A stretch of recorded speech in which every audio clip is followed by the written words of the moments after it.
Thanks for being here, everybody. Montana is home again this week, hosting Sacred Heart out of Fairfield, Connecticut. With us today, we've got running back Stevie Rocker and safety Diesel Wilkinson. And we'll start with Coach Hauk. Coach, your final thoughts after a big conference win for the Grizzlies as we head back into non-conference play against Sacred Heart. All right, thanks, Eric. First, wrap up the Cal Poly game. That was a great team win for us. It was a good job by our guys. It was a fun game, with the copper and all, and coming from behind and getting a good win. So very excited to get that one. I was impressed with our defense, just our tackling, our effort, all those things that they did on Saturday. So it's also a great job by our offense, kind of hanging with it and just making it happen as the game wore on. So it was good. Moving on to this week's game with Sacred Heart. We know a little bit about them. We know they're independent this year and they're moving to the CAA next year.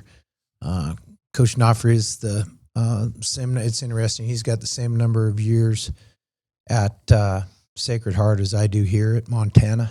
He's in his 14th season there. So a lot of experience there. They know their program. They know what they're doing. They rushed for 350 last week. It was kind of eye-opening. The running back's lightning fast. He rushed for almost 250 yards last week. It was something. So kind of waiting for something to happen every time he touches it. It's a big play waiting to happen. They're 5-2. I'm sure they're looking at this season, sitting at 5-2 at this juncture. I think I would imagine it's probably a question for them, but I imagine they're thinking that they can get a at-large playoff bid if they continue to win at the rate they're winning. And I'm sure that they're looking to make a statement win by coming in here and getting us. So we better be ready on Saturday. Questions?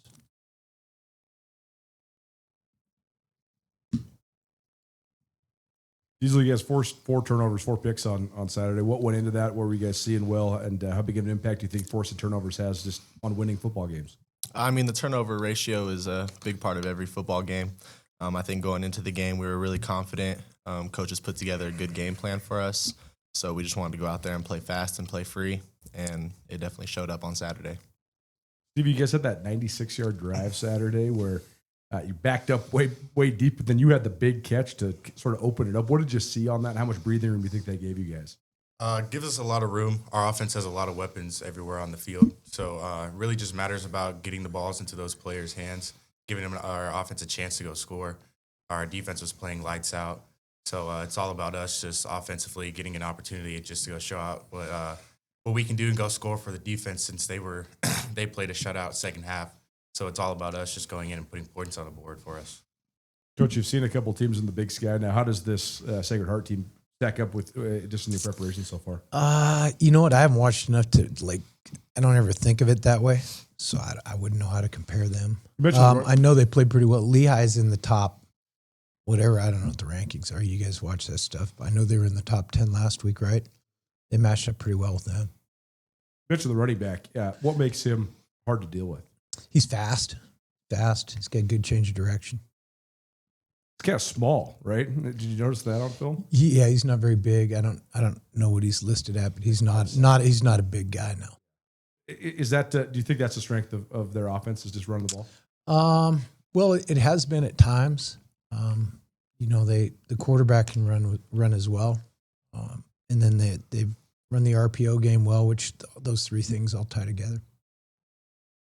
Coach, when you're in the midst of Big Sky Conference play and then it's flipping to a team, it's about as far away from here as possible, not a lot of crossover. What's the challenges of that does that present when, there's a lot of familiarity with some of these teams and you switch to a team you haven't seen before? Well, it's odd, certainly. I don't ever remember encountering this any place. But, if you look around college football, I suppose the SEC does it every year, like the week before the last game where they have a non-conference game scheduled, a lot of them. So it's unusual, but not unheard of. And, it doesn't really matter. The games are where they're scheduled and you go play them. So gives you guys something to talk about, I guess. We need that for sure. As far as, at the end of this last game, Geno Leonard had an interception. He's been kind of one of these guys who's a leader. He's from Missoula. What has he meant to the program over the last several years? And, to see him get a moment like that, what was that like for you guys? And start with you, Coach. Well, good for Geno. He's a guy that's stuck with it. He's persisted through injury and a variety of things. Obviously, he's a kid that I love, and so do all his teammates and his coaches. So a lot of that's because of who he is and how he's tried really hard to work his way onto the field, and he's become a good football player. And certainly watching him get that interception to seal the game up last week was fun.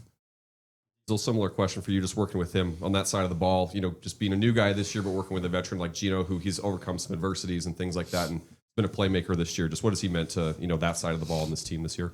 I mean, definitely he's one of our leaders on that defense, on and off the field.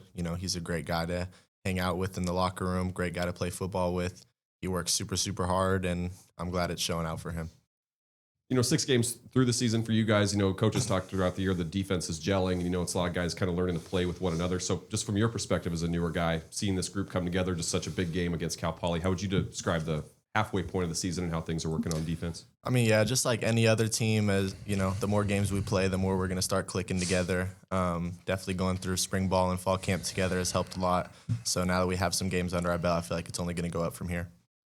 Stevie, the offense has had a couple of games where it's like, start fast, or this last week, was kind of struggle a little bit scoring, but then the second half things kind of took off. What does it say about this group? You guys can adjust, or, there's no one getting freaked out or anything. You guys kind of stay with the path and it still pays off. Yeah, it just shows for us no game's too big or too small. Just shows offensively we have what we need and what we can do, but we just have to put it all together in all 4 quarters of the game. We always will have a game we start fast, or we have a game where we finish out in the second half, but still shows that we have our best football still ahead of us, and we still have a chance to go play a lights-out full game, and we still have yet to show that too. Yeah, Coach, kind of playing off of that, you guys have outscored opponents at a pretty incredible rate in the second half. What do you think has gone into that, and thoughts on maybe trying to blend that as much as you can moving forward? Yeah, I think it's probably a multitude of things. I think I don't know, whoever was sitting next to me on Saturday after the game, I think it was Eli, brought it up. We practice that way. We train that way through the year, so I think we're conditioned to play for 4 quarters, and it is a 4-quarter game. I do think that our guys are smart football players, and you combine that with an experienced coaching staff that can tweak the game plan as need be at halftime, and smart players that can handle adjustment. I think that helps. Diesel, from the player perspective, how would you describe like the demeanor of the team when things maybe aren't going how you want in the first half, and how you guys are able to? We're always positive. Just like Coach said, we practice situations when we're down in the game. So going into halftime, when we're down, we never have a negative thought in our mind. We're just going to go out there and keep fighting. Coach, defensively, anything from Sacred Heart stand out? It's interesting. We don't know exactly how they're going to play us, and nor would I tell you what I thought, because that would tell them. They've got good people in their core. They've got, if you put on the end zone view of their film, they're best players, in my opinion. Premature evaluation here a little bit, but they are in the core of their defense, and so they're get a good safety lined up over the ball, a good linebacker lined up over the ball, and a good D lineman. So they'll be strong inside out on defense, and they look like a tough football team to me. Chase the ball, tackle, do all the things that good defenses do. 6 games in, what's an aspect of the team program as a whole that you've been very happy with? I don't know anything in particular. I think we kind of are who we are every year.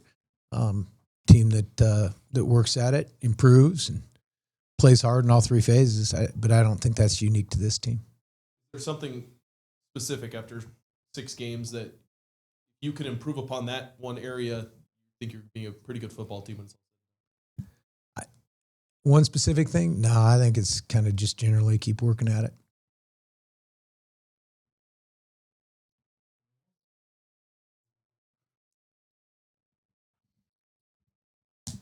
Coach, by the time Saturday hits, we'll be approaching late October. I was curious if you noticed just any benefits from only having to go on the road once with a lot of home. I know the budget guy likes it better. Beyond that, you know, it's sort of like I think Sean asked the question earlier, or Kyle, I can't remember which one, but you know, you plan where they're scheduled. And it's just what it is.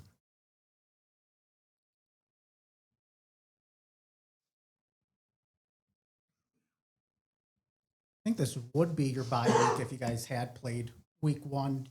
Feel like you guys would want a bye week right now, or do you like the fact you just stay in that regular weekly schedule and maybe building momentum? Yeah, I don't know. I mean, I'm going to get redundant here, but you know, the schedule's the schedule, right?